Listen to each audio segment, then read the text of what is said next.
ठीक है। यहाँ होता है एच, एच के बाद हमेशा वर्ब का तीसरा फॉर्म प्रयोग होता है। सवाल एच में है कौन कौन, तो एक हैव होता है, एक हैज होता है और एक हैड होता है। ये तीनों के बाद हम वर्ब का तीसरा फॉर्म प्रयोग करते हैं। एक चलिए अभी हम पढ़ेंगे एरर। ये जो एरर है वो प्रीवियस ईयर 2023 में जो पूछा गया, 21 में, 22 में, ये सब का है। आप क्या करें कि इस वीडियो को हम देखेंगे कैसे कि कौन सा आंसर होगा और कौन सा नहीं होगा, इस पर ज्यादा जोर देंगे क्योंकि सीखने में मजा तभी है? तो आप क्या करें कि पहले 10 मिनट इस वीडियो को देखें। अगर लगे कि 10 मिनट देखने के बाद लगे कि वीडियो सही है तो आप हमारे साथ कंटिन्यू रहे। अगर लगे 10 मिनट के बाद वीडियो खराब हो गया तो आप वीडियो को क्या करें कि डिसलाइक कर दें और डिसलाइक करके वीडियो को स्किप कर दें और स्किप करके किसी और का वीडियो देखें। बहुत बड़ा प्लेटफॉर्म है अंग्रेजी का, है ना, वहां पे देखें जहां आपको ज्यादा समझ में आए, वहां देखना है क्योंकि नौकरी लेना बहुत जरूरी है आज के जमाने में, ठीक है, खास करके गाँव के लोगों को। तो उम्मीद करते हैं कि सेशन ठीक लगेगा। अगर अच्छा लगता है तो आप हमारे साथ कंटिन्यू रहे। पढ़ते आगे। माई ब्रदर, मेरा भाई, हम पहला समझते हैं कि सही है कि नहीं है। सबसे पहले अगर देखेंगे माई ब्रदर, तो माई जो है वो हमारा पॉजिटिव एडजेक्टिव है और पॉजिटिव एडजेक्टिव के बाद नाउन आना है, तो नाउन आया हुआ है, मतलब पहला सही है, कोई दिक्कत नहीं है। सवाल ये पॉजिटिव एडजेक्टिव के बाद नाउन आया है। अगर पॉजिटिव प्रोनाउन होता तो उसके बाद नाउन नहीं आता।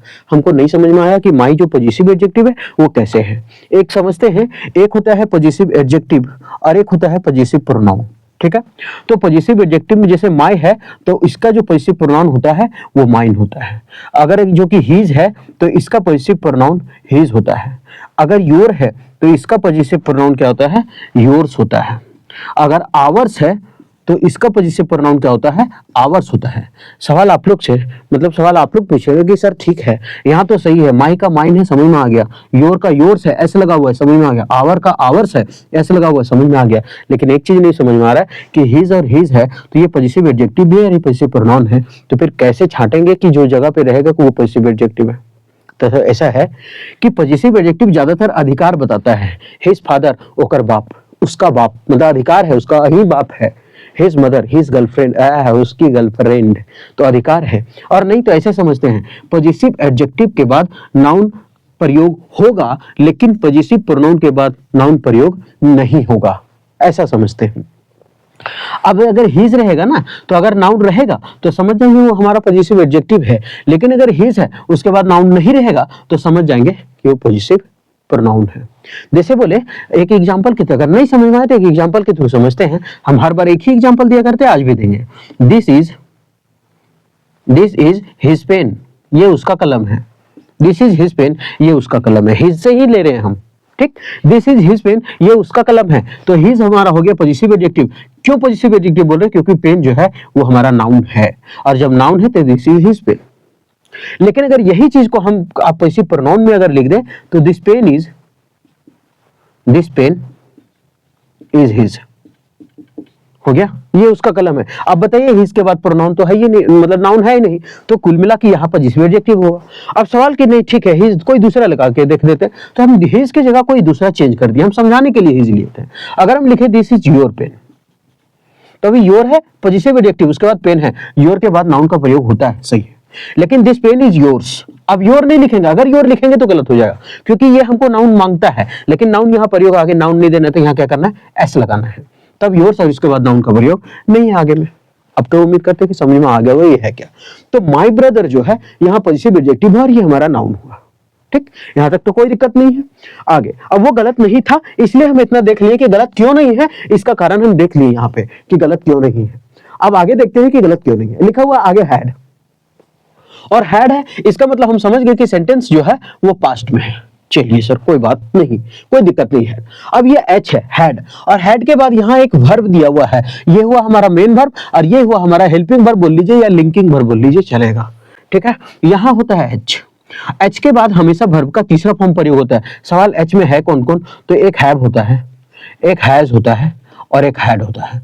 ये तीनों के बाद हम वर्ब का तीसरा फॉर्म प्रयोग करते हैं। एक अगर लिखना चाहे तो आप गेट भी लिख ले, ये चारों के बाद वर्ब का तीसरा फॉर्म, लेकिन ये लिंकिंग वर्ब हेल्पिंग वर्ब होना चाहिए। यानी हेल्पिंग वर्ब कहने का मतलब इसके बाद कोई मेन वर्ब जो है वो होगा ही होगा, मेन वर्ब। तो यहाँ मेन वर्ब ये है बीइंग, ये ना कि ये खाली मदद करने के लिए आया है, ठीक, तो इसके बाद हमको वर्ब का तीसरा फॉर्म हमेशा चाहिए, लेकिन अगर यहां देखेंगे हैड, इसके बाद वर्ब का तीसरा फॉर्म बीइंग नहीं है, तो यहां हमको क्या करना पड़ेगा, इसको वर्ब का तीसरा फॉर्म करना पड़ेगा, और हैड का और बीइंग का वर्ब का तीसरा फॉर्म होता है बीन, हैड बीन। ठीक, हैड बीन क्रैकिंग जोक्स, कैसा जोक्स था, क्रैकिंग जोक्स, तो ये हुआ क्रैकिंग और ये जोक्स। ठीक है, ये ऑब्जेक्ट के रूप में है, क्रैकिंग जोक्स सही है, मतलब हम गलती कहां था, तो ये पहला सही था, हैड के बाद वर्ब का तीसरा फॉर्म आता है, यहां तीसरा नहीं था बल्कि दिया होता बीइंग, जो कि गलत था, बी का चौथा फॉर्म था, तो यहां बीन करना पड़ा। ठीक, और उसके बाद ये क्या था, पास्ट परफेक्ट कंटीन्यूअस टेंस का था, तो कंटीन्यूअस था तो आईएनजी का है, क्रैकिंग जोक है, तो कोई दिक्कत नहीं है, क्रैकिंग जोक यहां सही हो गया, तो हमारा आंसर था बी नंबर में, यहां बीइंग पे हुआ। तो ये समझ में आ गया कि आंसर हमारा कहां था। अब उम्मीद करते हैं कि समझ में अच्छा से आया होगा कि गलत क्यों नहीं था, और अगर गलत था तो फिर क्यों था, ये भी बता चुके हैं। आगे बढ़ते हैं, अभी तक 10 मिनट नहीं हुआ है। वी, अब वी है, अब अगर हम जानते वी क्या है, हमारा प्लूरल सब्जेक्ट है, वी क्या है, प्लूरल सब्जेक्ट है। अगर हमारा सिंगुलर सब्जेक्ट होता है तो वर्ब भी हमारा होता है सिंगुलर। अगर ये सब्जेक्ट है, अगर सब्जेक्ट सिंगुलर तो वर्ब भी सिंगुलर, अगर सब्जेक्ट हमारा प्लूरल तो वर्ब भी क्या होगा, प्लूरल। अगर सब्जेक्ट सिंगुलर तो वर्ब सिंगुलर, अगर सब्जेक्ट प्लूरल तो वर्ब भी प्लूरल। जैसे हम नहीं समझते हैं कि सब्जेक्ट सिंगुलर और प्लूरल, ठीक है, नाउन में एस लगाएं प्लूरल बन गया, माइक में एस लगाएं प्लूरल बन गया, माइक्स, बोर्ड्स, कॉपीज, बुक्स, ये सब होता है ना, कलम्स, किताब्स, मतलब ऐसे बोल रहे हैं कि सब में एस लगाते हैं तो क्या बनता है, प्लूरल बन जाता है। लेकिन ये इसमें अगर वर्ब में हम एस लगाते हैं तो वो क्या बनता है, लेकिन लास्ट में एस लगाना है, ऐसे याद रखते हैं ना, A for apple, B for ball, C for शकरकंद, डी फॉर डॉग। तो जिसके जिसके अंत में एस लगा वो हमारा क्या होता है, जिसके जिसके अंत में एस लगता है वो हमारा, हम ऐसे याद रखते हैं ट्रिक से कि जिसके जिसके अंत में एस है वो हमारा सिंगुलर है, लेकिन वो वर्ब का काम करेगा। जैसे इज लास्ट में एस है तो हमारा सिंगुलर है, जैसे कि वाज लास्ट में एस है तो हमारा सिंगुलर है, जैसे कि हैज लास्ट में एस है तो हमारा सिंगुलर है, जैसे कि इट्स लास्ट में एस है तो हमारा सिंगुलर है। सवाल वर्ब का प्लूरल क्या होगा, तो खाली इट छुछे लिख देते, छुछे इट, एस नहीं लगेगा कि प्लूरल हो गया। और वी अगर हम देखें तो वी हमारा है प्लूरल, ये हमारा क्या है, प्लूरल। और यहां सेंटेंस तो पास्ट का दिया हुआ है तो हमको देखना ही नहीं है सिंगुलर है कि प्लूरल है। अगर प्रेजेंट टेंस का होता तब देखते कि रे साला डू हो तो कुछ डज रे, डू होगा कि डज होगा, तब देखते अरे साला मारो, वी क्या है, प्लूरल, तो प्लूरल के साथ प्लूरल देंगे ना, डू। लेकिन अगर सिंगुलर रहता तो क्योंकि एस फॉर सिंगुलर अगर हम देते ही तो ही के साथ डज लगाते, क्यों, क्योंकि ही हमारा सिंगुलर है तो एस फॉर सिंगुलर वर्ब चाहिए, तो ही डज होगा फिर।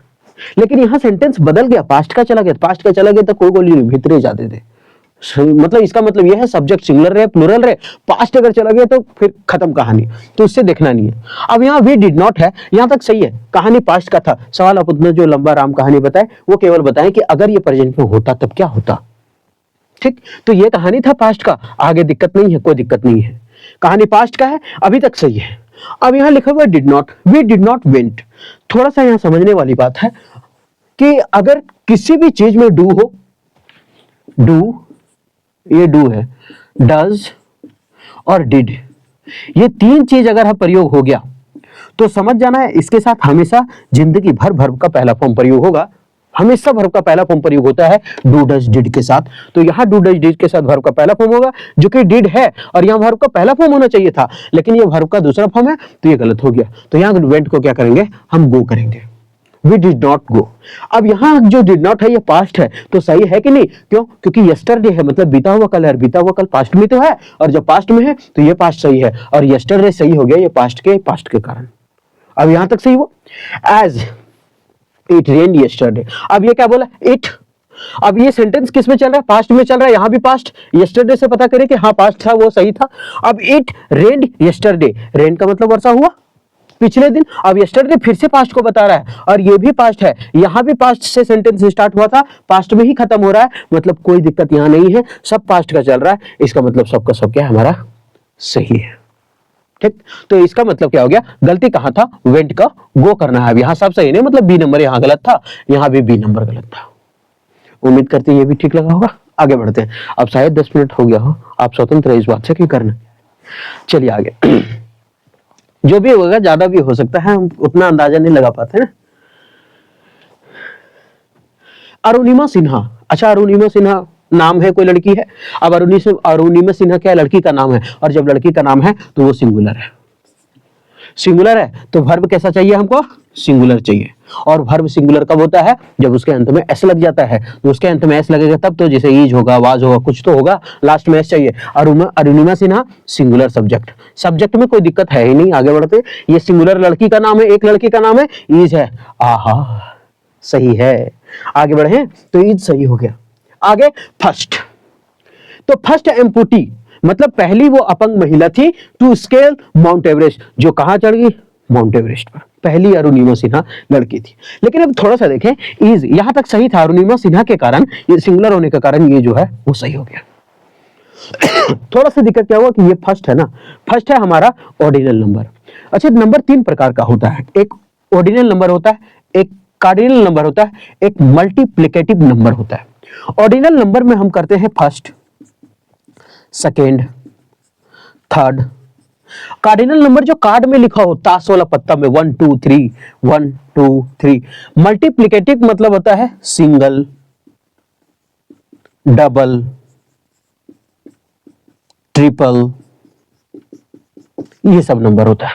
ठीक, हम क्या करें कि ऐसे लिख दिए कि जब भी नंबर का अगर प्रयोग करना हो तो ऐसे ही सीक्वेंस में करना है, पहले ऑर्डिनल, फिर कार्डिनल, फिर मल्टीप्लिकेटिव। थोड़ा सा बता देंगे एग्जांपल के थ्रू। अब जब ऑर्डिनल नंबर नहीं याद होता है ना कि कौन ऑर्डिनल कौन कार्डिनल कौन, मल्टीप्लिकेटिव तो समझेगा, मल्टीप्लिकेटिव मतलब गुना करके होगा, सिंगल, डबल।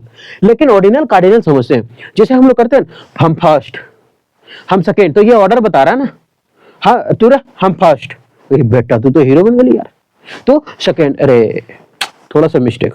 तो थर्ड, अबे तोर तो जगह ना खा।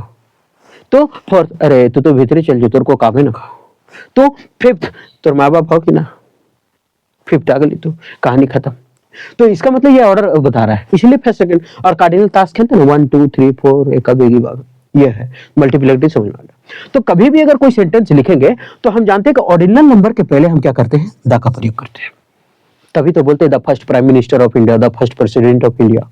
तो यहाँ ऑर्डिनल नंबर है और ऑर्डिनल नंबर के पहले हमको दा का प्रयोग करना है, तो यहाँ दा छूट गया है, तो इसको दा देना पड़ेगा। यहाँ भी गलती क्या था? बी नंबर में था। अब सवाल के जब भी कोई क्वेश्चन में है तो हमेशा पहले ऑर्डिनल, फिर कार्डिनल, फिर मल्टीप्लिकेटिव करना होगा। कैसे? एक एग्जांपल के थ्रू समझते हैं, थोड़ा सा एक छोटा सा एग्जांपल देते हैं। I have bought, I have bought, ये एच है तो वर्ब का तीसरा फॉर्म लिखना होगा। I have bought two third, या फिर टू सिंगल रूम कर देते हैं। हम खाली सीक्वेंस समझाना चाह रहे हैं। टू सिंगल रूम, यहां दिख रहा है, देखो अब यहां दिख रहा है, यहां चलो ठीक है, दिख रहा है। तो I have bought two single room, अब ये गलत होगा। टू सिंगल रूम, अच्छा ऐसे करते हैं, सिंगल टू रूम करते हैं तो ज्यादा मजा आएगा सीखने में। सिंगल टू रूम, टू तो ऐसे लिखना होगा ना, सिंगल टू रूम, या I have bought single two room. ठीक, अब जब सिंगल टू रूम लिखे हैं तो इसका मतलब ये गलत हो गया। क्यों गलत हो गया? क्योंकि पहले चाहिए ऑर्डिनल, फिर चाहिए कार्डिनल, फिर चाहिए मल्टीप्लिकेटिव। लेकिन अगर हम लिखना चाहिए तो ऑर्डिनल नंबर नहीं था, कोई दिक्कत नहीं है, उसके बाद चाहिए था हमको कार्डिनल और उसके बाद चाहिए था मल्टीप्लिकेटिव। लेकिन ये उल्टा हो गया, ये मल्टीप्लिकेटिव यहां हो गया और ये कार्डिनल यहां हो गया। तो इसको उल्टा करना पड़ेगा, ये टू को करो यहां और ये सिंगल को करना पड़ेगा यहां। कुल मिलाकर सीक्वेंस यही होना चाहिए। ओ सीएम नहीं याद होता ऐसे, ओ सीएम साहब कहां लिए हैं? I have two, I have bought two single room, आइए ना, दो सिंगल रूम लिए। कहां जा रहे हैं आप? आइए, कहां है दुकान में, आइए मकान में, कहा मर्दी। चलिए, तो ये समझ में अब ये हो गया। तो यहां हो गया द फर्स्ट, तो समझ में आ गया। एम्पुटी का मतलब होता है अपंग, है ना, जिसका हाथ पैर कट जाता है उसको। अब ये तो यहां तो गलत हो गया, ये पहला सही था, यहां गलत हो गया तो सुधार दिए। अब ये देखते हैं गलत क्यों नहीं है। यहाँ टू स्केल, टू हमारा है इन्फिनेटिव और इसके बाद आता है वर्ब का पहला फॉर्म। तो यहाँ टू के बाद वर्ब का पहला फॉर्म है, तो ये सही है। कहां दिक्कत है? अब बात किया है माउंट एवरेस्ट का, ये ठीक है। किसको मापा है? टू स्केल, माउंट एवरेस्ट को मापा, कोई दिक्कत नहीं। ऑब्जेक्ट है यहाँ सब्जेक्ट, तो ये पूरा का पूरा हो गया। अब ठीक, उम्मीद करते हैं हमारा समझ में आएगा। आगे सीड, ये नाम है और ये नाम है मतलब एक है, चाहे लड़का हो चाहे लड़की हो। अब सीड हो कैसे कहें? तो चाहे लड़का हो चाहे लड़की हो, और जब लड़का हो या लड़की हो तो इसका मतलब सब्जेक्ट सिंगुलर हो गया, और जब सब्जेक्ट सिंगुलर हो गया तो वर्ब भी सिंगुलर चाहिए। वर्ब क्या चाहिए? सिंगुलर चाहिए। और वर्ब सिंगुलर चाहिए तो वर्ब तो सिंगुलर है, क्योंकि वर्ब में एस लगता है लास्ट में, तभी तो वो सिंगुलर होता है। तो ये हो गया एस, है ना। तो seed is bring the cake, वो लाया है। सबसे पहले एक चीज समझे कि इंग्लिश में दो को नामर्द वर्ब है, जिसको हम नामर्द नाम दिए, है ना। वो नामर्द वर्ब है, एक वर्ब 4 और एक वर्ब 3। ये जिंदगी में कभी अकेले आएगा नहीं। ये तो एच के साथ आता है, अभी बताएं, हैव, हैज, हैड हो, गेट हो, मतलब बहुत सारा के साथ आता है। ये दोनों ना, ये दोनों बहुत सारा के साथ आएगा। और एक इसका खास दोस्त है ये दोनों का, बी फॉर बाप। ये हमेशा बाप के साथ ही आता है। बाप में बहुत सारा आदमी है, एक चचा ईज है, एक चचा एम है, एक चचा आर है, वाज है, वर है, और क्या हो गया, बीन है, बीइंग है। 8 को सब गोतिया भाई, तो 1 2 3 4 5 6 7, 1 खुद 8। ये दोनों के साथ अगर वर्ब 4 लगा है तो सेंटेंस जो है एक्टिव वॉइस में है। लेकिन अगर ये सभी के साथ अगर वर्ब का तीसरा फॉर्म है तो सेंटेंस पैसिव वॉइस में है। ठीक, बस खाली हैव हैज को छोड़ दीजिए, क्योंकि हैव हैज के साथ वर्ब 3 आता है तो उसमें बिन नहीं होना चाहिए, खाली अगर बिन रहेगा तबे पैसिव होगा। ठीक है, अभी तो ऐसा होता है। तो इसके साथ हमको चाहिए वर्ब का चौथा फॉर्म। और ये जो तीनों है ना, ये सब जो है वो कभी बिना अकेले एवे नहीं करेगा। ये या तो वर्ब 4 लेगा या तो ये वर्ब का तीसरा फॉर्म लेगा, दोनों में से एक वो लेगा ही लेगा। ये लोग दोनों जो नामर्द है, ये लोग या तो इनमें से कोई एक लेगा या तो ये ले लेगा। चाहे ये हैव हैज भी ले लेता है, हैव हैज गेट और भी लेता है, लेकिन ये सब जो है ना, is am are was were been भी, तो ये जो है ना इज एम आर और वाज वर, ये जिंदगी में कभी भी अकेले नहीं आएगा। ये या तो वर्ब 4 के साथ आएगा या तो वर्ब 3, कभी अकेले नहीं आएगा। डर लगता है मम्मी हम जब ऐसा करते रहता है ये लोग। तो ये इज, अब यहाँ इज आ गया, हम क्या बोले, अब ये वर्ब का पहला फॉर्म है, हम बोले कि ये जो है ना ये दो ही वर्ब के साथ आ सकता है, या तो चौथा या तो तीसरा। अब यहां अगर सेंटेंस समझे कि साला तीसरा दे कि चौथा दे, लेकिन बोला कि सीड ही ला रहा है, केक को सीड ला रहा है, तो मतलब सब्जेक्ट खुद काम कर रहा है, और सब्जेक्ट खुद काम कर रहा है, एक मतलब एक्टिव वॉइस है, क्योंकि पैसिव कब पड़ती है, जब किसी के द्वारा काम होता है। तो यहाँ सब्जेक्ट खुद काम कर रहा है, तो इसका मतलब एक्टिव वॉइस में हमको वर्ब का चौथा फॉर्म चाहिए, क्योंकि ये सब नामर्द में वर्ब 4 लेकर के आता है साथ, तो इसका मतलब इज ब्रिंगिंग होगा। तो यहाँ पर लगाएंगे ING। तो seed is bringing the cake. The cake, कौन केक, जो सीड ला रहा है, इसीलिए द केक है। ठीक है, फॉर के लिए, तो यहां सही हो गया, द किस लिए है, क्योंकि सीड जो ला रहा है उस केक का बात किया जा रहा है। फॉर किसका बर्थडे के लिए लाया जा रहा है, उस केक का है, तो रियाज बर्थडे, यानी रिया का बर्थडे के लिए आ रहा है, तो फॉर के लिए, और रिया एपोस्ट्रोफी है ऐसा, तो इंसान में तो ऐसा लगता है, ऑफ किस में लगता है, जैसे हम बोले ये ढक्कन कलम का है, तो क्या बोलेंगे इसको, cap of pen, cap of pen. लेकिन अगर आदमी का है तो तभी तो लिखते हैं माय फादर्स नेम, क्या लिखते हैं, माय फादर्स नेम, FATHER, अब एपोस्ट्रोफी एस देते हैं, और एपोस्ट्रोफी एस नहीं दिएंगे तो इसका मतलब खूब मुनी बापत हो, इसका मतलब ये हो जाएगा, तो एपोस्ट्रोफी एस देना पड़ेगा। खाली ये चूंदिया के कर में बड़ी मुनी बाप बन जी, तो अगर बड़ी मुनी बाप से बचना है तो ये देना पड़ेगा, है ना, ऐसे। चलिए, तो यहाँ हो गया रिया का बर्थडे के लिए। ठीक, तो समझ में आ गया गलती कहाँ था, बड़े आगे। नन बट, केवल, नन बट मतलब केवल। कवार्ड्स मतलब क्या होता है, डरपोक। अच्छा, कवार्ड्स है, हाँ, नन बट केवल, कवार्ड्स डरपोक। अब ये कवार्ड है, डरपोक, बहुत सारा डरपोक का बात किए, और बहुत सारा डरपोक है, इसका मतलब सब्जेक्ट हमारा क्या हो गया, प्लूरल हो गया, तो वर्ब भी हमारा क्या चाहिए, प्लूरल हो गया। वर्ब प्लूरल चाहिए, वर्ब प्लूरल कब होगा, जब उसके अंत में एस नहीं होगा, यानी वर्ब के अंत में एस होता है तो सिंगुलर होता है, लेकिन प्लूरल चाहिए क्योंकि कवार्ड्स लिखल है, और कवार्ड्स है तो इज क्या करना होगा, आर करना होगा। None but cowards are scared of losing the battle, मतलब डरपोक के अलावा और कोई युद्ध में हारता नहीं है, इसका मतलब ये है। डरपोक के अलावा मतलब केवल डरपोक ही युद्ध में हारता है बस, या फिर युद्ध करने से बचता है, ऐसा मीनिंग है इसका। अब थोड़ा सा देख लें कि आगे, तो यहाँ है नन बट कवार्ड्स, यहाँ सब्जेक्ट का बात है, कोई दिक्कत नहीं है, पहला सही है, और इसके कारण ये प्लूरल था, यहाँ इसके कारण इसके जगह क्या करना पड़ेगा, आर, क्योंकि इसके कारण था, तो यहाँ सुधार दिए आगे, ठीक है। अब यहाँ लिखा है स्कैर्ड, सही है। ऑफ हमारा क्या है, प्रीपोजिशन, और प्रीपोजिशन के बाद अगर कोई वर्ब आता है तो वर्ब का चौथा फॉर्म होना चाहिए, तो ये प्रीपोजिशन है, और प्रीपोजिशन के बाद वर्ब का चौथा फॉर्म लॉसिंग है, और जब लॉसिंग है तो ये सही हो गया। अब किसका बात कर रहा है, युद्ध का बात कर रहा है, तो द बैटल सही है, तो इसका मतलब ये सही हो गया। प्रीपोजिशन के बाद वर्ब का चौथा फॉर्म है, ये भी सही हो गया। गलती हमारा बी नंबर में था, अरे आज सब बी गलती है क्या, सबको तो बी निकला, चलो कोई बात नहीं, सबका बी आया है आज, तो ये सही है। नेक्स्ट, ही हमारा क्या, सिंगुलर सब्जेक्ट, और जब सिंगुलर सब्जेक्ट है तो हमको क्या चाहिए आगे, सिंगुलर। ही एंजॉयज, वो एंजॉय करता है।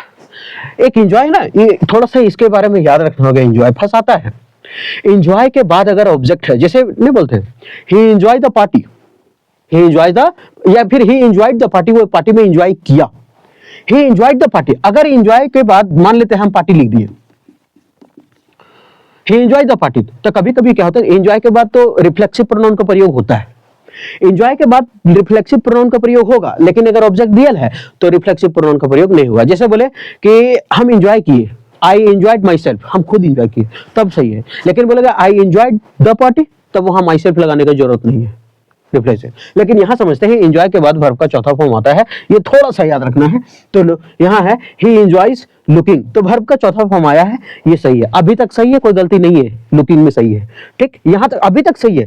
ही एंजॉयज लुकिंग, क्योंकि एंजॉय के बाद जिरंड फॉर्म आता है, वर्ब का चौथा फॉर्म, ये सही है। अ गुड गेम, एक बहुत अच्छा गेम देख रहा था ऑफ बेसबॉल ऑन टेलीविजन। कहां पर देख रहा था? ऑन टेलीविजन, मतलब यहां तक सही हो गया, ऑन टेलीविजन तक। आगे देखते हैं ये सही है, पहले यहां से चालू करते हैं, यहां तक तो सही मिल गया कि ही एंजॉय, एंजॉय के बाद वर्ब का चौथा फॉर्म आता है, दे दिए। अब उसके बाद ये तो पहला सही हो गया, और ये पहला सही हो तो यहां देखते हैं ए के बाद है गुड गेम। अब ए हमारा जो है वो डिटर्मिनर है, क्या एंड डिटर्मिनर नहीं हो सकता? इसी का गोतिया है, ये भी इसका गोतिया है, जो जाता है बेलस होतिया। आगे अगर एक वर्ड है तो वो हमारा क्या होता है? नाउन। अगर दो वर्ड होता है तो पहला वाला होता है एडजेक्टिव, दूसरा वाला होता है नाउन। अगर तीन वर्ड होता है तो पहला वाला होता है एडवर्ब, दूसरा वाला होता है एडजेक्टिव, और तीसरा वाला होता है नाउन। तो तीन वर्ड होता है, लेकिन यहां अगर हम देखें तो आके बाद दो वर्ड है, एक वर्ड और दो वर्ड। सवाल जब दो वर्ड है तो हमको ये फंसाना है, एडजेक्टिव और नाउन चल गए, दूसर के मार्किंग फंस जा, तो ये हमारा हो जाएगा एडजेक्टिव और ये हमारा हो जाएगा नाउन। ऐसा हो गया, तो ये एडजेक्टिव हुआ गुड गेम, गेम हमारा नाउन है, गुड कैसा है? अच्छा है, तो जो कैसा कैसी का जवाब दे हमारा एडजेक्टिव होता है। तो ये गुड हो गया, तो ये एडजेक्टिव है, ये नाउन हो गया, तो ये सही है। आहा, बहुत मस्त लगा कि सेकंड नंबर सही हो गया।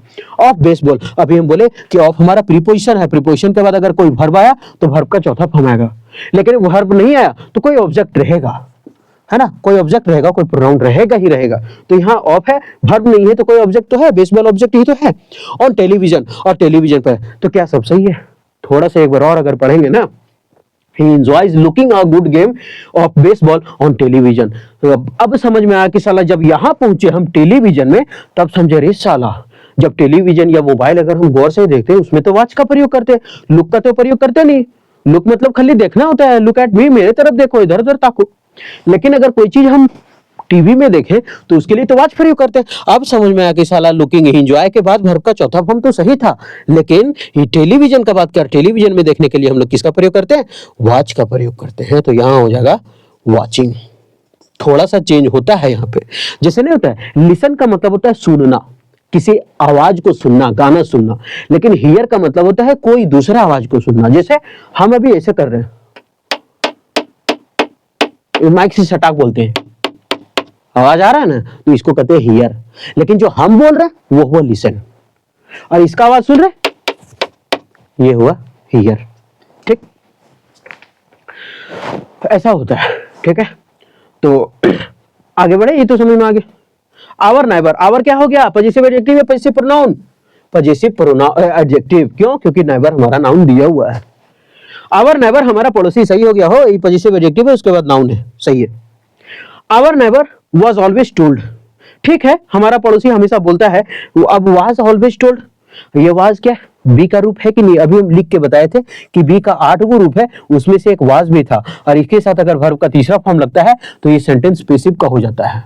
और पेसिव वॉइस का हो जाने का मतलब होता है कि कोई और बोल काम कर रहा है, सब्जेक्ट काम नहीं कर रहा है यहाँ, जबकि नेवर ही काम कर रहा है।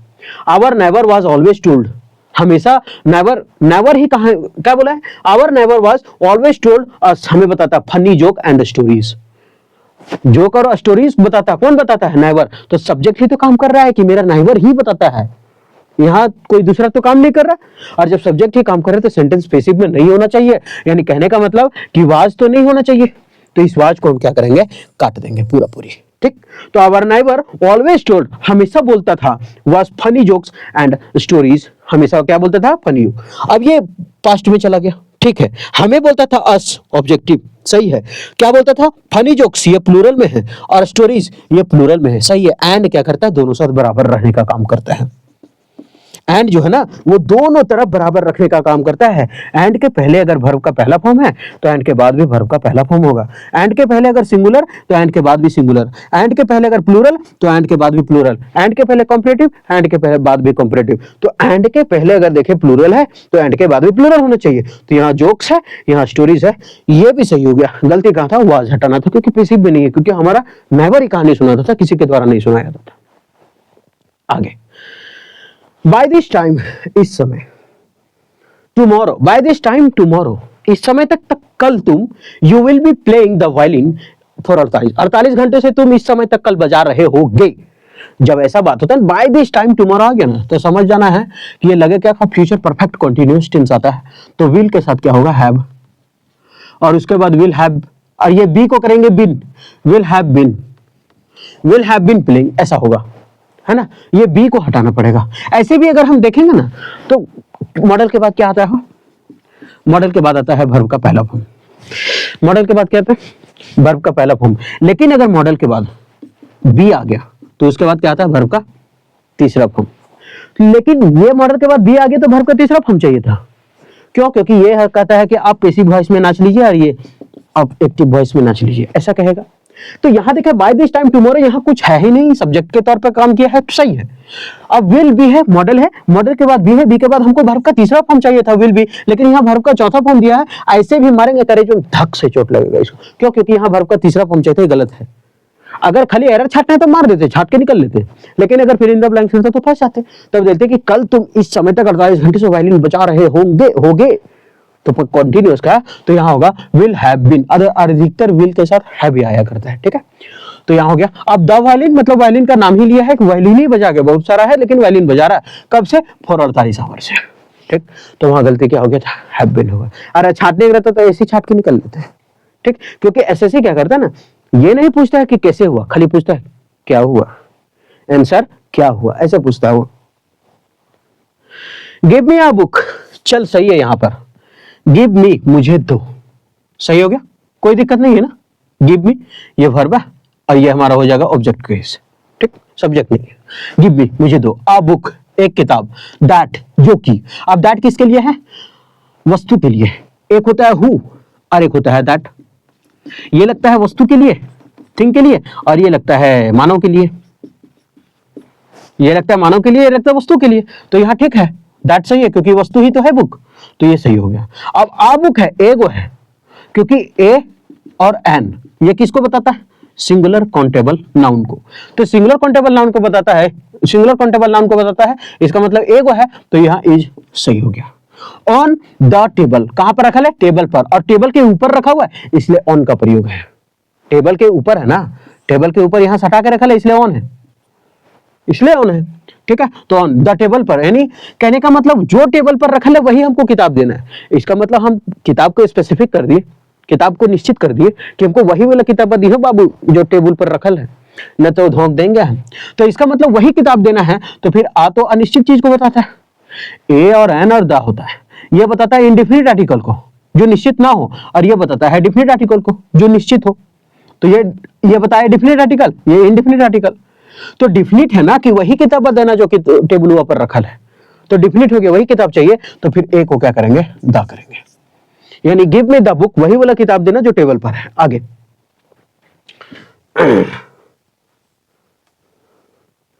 ही रीच्ड क्विकली, वो बहुत ही तेज पहुंचा। ही क्या हुआ, सब्जेक्ट, रीच्ड क्या हुआ, वर्ब। वर्ब को क्वालिफाई करने के लिए क्या आया, एडवर्ब, सही है, कोई दिक्कत नहीं है। एलवाई एंडिंग वर्ड क्या होता है, एडवर्ब। ही रीच्ड क्विकली, बहुत तेजी से पहुंचा, बिकॉज, क्योंकि 5 माइल्स, 5 मील दूर, 5 माइल्स वॉज नॉट, 5 माइल्स वर, गलत, यही गलत। सबसे पहले ये देख लेते हैं कि सेंटेंस पास्ट में है, ये वर्ब है, वर्ब को क्वालिफाई एडवर्ब करना चाहिए, एडवर्ब कर रहा है, सही है। बिकॉज कंजक्शन का काम, जोड़ने का काम कर रहा है, क्योंकि सही है। 5 माइल्स हमारा जो होता है ना, वो मेजरमेंट निश्चित मेजरमेंट है। कोई भी मेजरमेंट अगर निश्चित हो, दे दिया हो 5 माइल्स, 2 माइल्स, निश्चित कर दिया हो, फिक्स कर दिया हो, तो वो सिंगुलर के काउंट में आता है, और सिंगुलर के लिए हम लोग वर्ब सिंगुलर लगाएंगे, और सिंगुलर वाज है। कोई भी चीज, जैसे हम बोले 5 माइल्स, अगर हम निश्चित कर दिए, किसी संख्या को बता दिए ना, 5 माइल्स, 2 माइल्स, 10 माइल्स, या फिर 10 किलोमीटर्स, ये सब बोले, तो हम दूरी को फिक्स करिए, और फिक्स करने के बाद वो सिंगुलर हो जाता है, तो यहां सिंगुलर हो गया, तो वर की जगह क्या होगा, वाज। अब देख लेते हैं आगे क्यों नहीं गलत है। आ लॉन्ग डिस्टेंस, आ हमारा डिटरमिनर है, उसके बाद दो वर्ड का खेला है, दो वर्ड है तो ये पहला वाला एडजेक्टिव होगा और दूसरा वाला क्या होगा, नाउन होगा। आ लॉन्ग डिस्टेंस फॉर, अच्छा ये यहाँ नहीं है, ये इसके लिए है, ठीक है। आ यंग मैन, अब फिर से आ डिटरमिनर है और डिटरमिनर है तो उसके बाद ये क्या होगा हमारा एडजेक्टिव, कैसा आदमी, जवान, तो ये आदमी हमारा क्या हो गया, नाउन। यहां तक मैन तक मेरा सही हो गया। लाइक हिम, उसके जैसा, किसके जैसा, एक यंग मैन के जैसा, तो ये भी सही है, ठीक है। लाइक हिम मतलब उसके जैसा, अभी तक सही हो गया। तो पूरा पूरी सही हुआ, बस गलती कहां था, इस वर्ड में। तो ये था पूरा का पूरा एरर। उम्मीद करते हैं कि आप ग्रामर बहुत अच्छा से इसमें देखे होंगे कि एक एक वर्ड का प्रयोग क्यों हुआ है, कैसे हुआ है, काहे किया गया है, ठीक है। तो उम्मीद करते हैं कि सेशन ठीक लगा होगा और अगर अच्छा लगा तो आप हमारे साथ कंटिन्यू रहे। फिर मिलते हैं नेक्स्ट वीडियो में।